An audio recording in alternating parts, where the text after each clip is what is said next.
The Olympic Marathon's outlandish early history. Read the bizarre history of the first Olympic marathons. Although inspired by the ancient Greeks, the Olympic marathon is a thoroughly modern invention. After Athens was chosen to host the first modern Summer Games in 1896, French linguist Michel Briot proposed that the sporting competition include a long-distance run to follow in the footsteps of the legendary Philippides, the messenger who dropped dead from exhaustion after sprinting 25 miles to Athens after the Battle of Marathon in 490 BC to bring news of victory over the invading Persian army. Spyridon Louis, Greek marathon champion at the Olympic Games in Athens Olympics, 1896. Credit, public domain. On the afternoon of April 10, 1896, a group of 17 runners gathered near the ancient battlefield in Marathon to race the 24.8 miles to the Panathenaic Stadium in Athens, originally built in 330 BC and restored for the Summer Games. As the racers pounded the dirt roads towards Athens,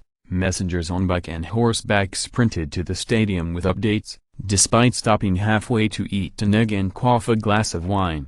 23-year-old Greek shepherd Spyridon Louis was the first runner to enter the stadium. As the 80,000 fans packed inside realized the leader was one of their countrymen, cries of "Oh Hellene, Helene!" exclamation mark filled the air. Among the fans caught up in the jubilation were the Crown Prince of Greece and his brother, who jumped onto the track to join Louis as he circled the stadium before crossing the finish line. Oh, the excitement and the enthusiasm were simply indescribable. "One of the most extraordinary sights that I can remember," wrote Pierre de Coubertin, the founder of the modern Olympic Games. It appeared at first that the host country had swept the top 3 spots in the marathon, but third-place finisher Spyridon Bilikas was disqualified for hitching a ride in a carriage along part of the race course. The first Olympic marathon champion received a cup donated by Briot and an ancient Greek painted vase. Although he became a national hero in Greece, Louis returned to life as a farmer and never competed in another race again. The silver cup awarded to Spyros Louis, winner of the marathon race at the 1896 first modern Olympic Games. Credit, Louise Sigliamaki, Getty Images. According to David Goldblatt, author of the Games, A Global History of the Olympics, that first marathon proved to be the most important event of the Games, generating the kind of modern mythological hero and collective stadium spectacle that raised the 1896 Olympics above the level of a country house games weekend of a mere historical recreation. The ultimate race of endurance returned to the 1900 Olympics in Paris,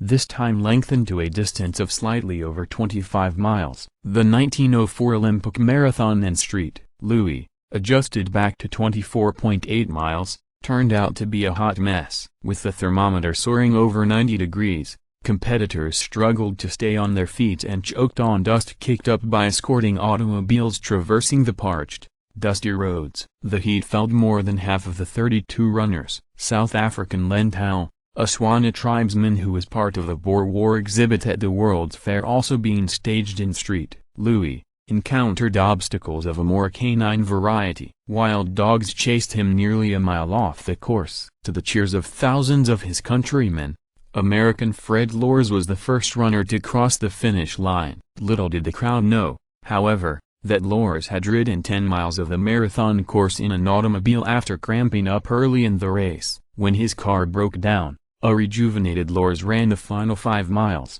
The hoax, however, was quickly exposed, and Lors was disqualified. Fans helping Tom Hicks, marathon champion at the Street, Louis Olympic Games, 1904. Credit, public domain. Back on the course, stomach cramps hit Cuban runner Felix Carvajal after he snacked on green apples picked from an orchard along the course. American Thomas Hicks was struggling as well. Seeing Hicks flagging, the runner's assistants administered him an early 20th century form of a performance enhancer, a dose of strychnine, sulfate in egg whites and a swig of brandy, potentially lethal, but perfectly within the rules at the time. The rejuvenated Hicks managed to win the 1904 Olympic marathon before collapsing after crossing the finish line. The 1904 Olympic marathon had been so grueling that many felt it beyond the bounds of human capability. Even the director of the 1904 Summer Games, James Sullivan, opposed the race's return to the Olympics. "Oh, it is indefensible on any ground, but historic, he said. In spite of the protests, the marathon returned for the 1908 Olympics in London and for the first time was run at its present distance of 26 miles, 385 yards. Perhaps due to royal prerogative, the lengthening of the race was said to have been done at the behest of the Princess of Wales, who wished for her children to be able to watch the start of the race from the window of the royal nursery at Windsor Castle. The start of the marathon at Windsor Castle at the Olympic Games in 1908. Credit: Topical Press Agency, Getty Images. As in 1904, conditions were once again difficult for the marathoners. By the 20-mile mark, nearly half of the 55 starters had abandoned the race. According to Goldblatt, runners were given rice pudding, raisins, brandy, eau de cologne and strychnine, again, to keep them going. With 2 miles to go, leader Charles Heffron from South Africa downed a glass of champagne offered up by a fan. A half-mile later, he suffered a terrible hangover when alcohol-induced cramps kicked in. Italian pastry chef Dorando Pietri took the lead from the South African but was struggling to stay on his feet as he entered the Olympic Stadium for the final lap of the race. Disoriented, Pietri initially began to run the wrong way around the track before race officials guided him in the correct direction. As 80,000 fans tried to will the delirious Pietri across the finish line,